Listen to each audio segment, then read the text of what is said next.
আজকে একটা ভর্তা রেসিপি নিয়ে চলে আসলাম। হ্যালো এভরিওয়ান, আসসালামু আলাইকুম, welcome back to my channel. আজকে তৈরি করে দেখাচ্ছি বেগুন আর টমেটো দিয়ে ভর্তা। বেগুন আর টমেটোর এই ভর্তাটা আমার খুব পছন্দের একটা ভর্তা, খেতে খুবই দারুণ হয়। এই জন্য আমি এখানে একটা বড় সাইজের কালো বেগুন নিয়েছি। বেগুনটাকে 1 ইঞ্চি পরিমাণ আমি এভাবে কেটে নিলাম। আপনারা ছোট সাইজের বেগুন নিলে 2টা নিতে পারেন। সাথে আমি এখানে 2টা টমেটো নিয়ে নিচ্ছি। টমেটোটাকে আমি মাঝ বরাবর এভাবে কেটে নিচ্ছি। সাথে আরও নিয়েছি 4 কোয়া রসুন আর 4-5টা কাঁচামরিচ। এখন আমি একটু লবণ আর হলুদ দিয়ে বেগুনটাকে মাখিয়ে নেব। এতে করে বেগুনের ফ্লেভারটা আরও বেশি ভালো আসবে। ভালো মতো মাখানো হয়ে গেলে আমি চুলায় চলে যাব।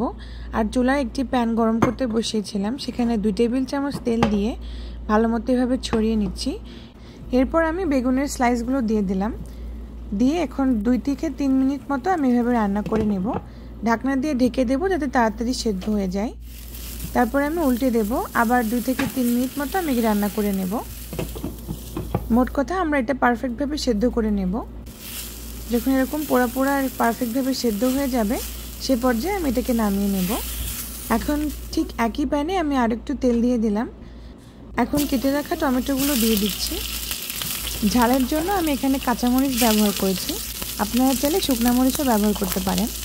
আর কাঁচামরিচটা আমি এভাবে আস্তই দিয়ে দিলাম তেলের মধ্যে, সাথে রসুনের কোয়াগুলোও দিয়ে দিলাম। এখন অপেক্ষা করব 2-3 মিনিট। আমি ঢাকনা দিয়ে এভাবে রান্না করে নিচ্ছি 2-3 মিনিট। তারপরে উল্টে দিলাম। উল্টে আরও 2-3 মিনিট মতো রান্না করে নেব। এতে করে সবগুলো পারফেক্টলি রোস্ট হয়ে যাবে।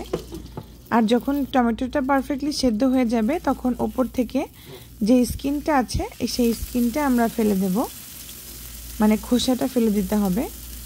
তাহলে ভর্তাটা অনেক বেশি স্মুথ হবে। খোসাটা থাকলে ভর্তাটা ভালো লাগে না খেতে। এখন আরও কিছুক্ষণ রান্না করে একদম পারফেক্টলি সেদ্ধ করে নেব। এখন এটাকে আগে যেই বেগুন উঠিয়ে রেখেছিলাম তার মধ্যে দিয়ে দিচ্ছি। এখন হালকা একটু ঠান্ডা হয়ে গেলে আমি হাত দিয়ে ভালো মতো চটকে নেব। আপনারা চাইলে একটা ম্যাশারও ব্যবহার করতে পারেন। প্রথমে আমি বেগুনগুলোকে চটকে নিচ্ছি, তারপরে টমেটোগুলোকে আমি ভালো মতো চটকে নেব। সাথে রসুন আর কাঁচামরিচটাকেও ভালো মতো এভাবে ডলে ডলে মাখিয়ে নেব। সব কিছু যখন খুব ভালো মতো মাখানো হয়ে যাবে, তখন এর ভেতরে আমি আরও কিছু উপকরণ অ্যাড করছি। দিয়ে দেব কুচি করা কাঁচা পেঁয়াজ আর ধনিয়া পাতা। সাথে আমি দিয়ে দিচ্ছি প্রায় 1 থেকে 2 টেবিল চামচ মতো সরিষার তেল। এখন সব কিছুকে খুব ভালো করে মাখিয়ে নিলেই আমাদের ভর্তা রেডি হয়ে যাবে। আমি একটা প্লেটে সার্ভ করে নিচ্ছি। এই ভর্তা গরম ভাত বা রুটি, পরোটা যেটার সাথেই খাবেন খুবই মজা লাগে। যারা এখনও বাসায় ট্রাই করেননি তারা অবশ্যই এটা ট্রাই করবেন, ইনশাল্লাহ সবার খুব পছন্দ হবে। তাহলে আজকের মতো এই পর্যন্তই, দেখা হবে অন্য রেসিপি নিয়ে। সে পর্যন্ত সবাই ভালো থাকবেন। আল্লাহ হাফেজ।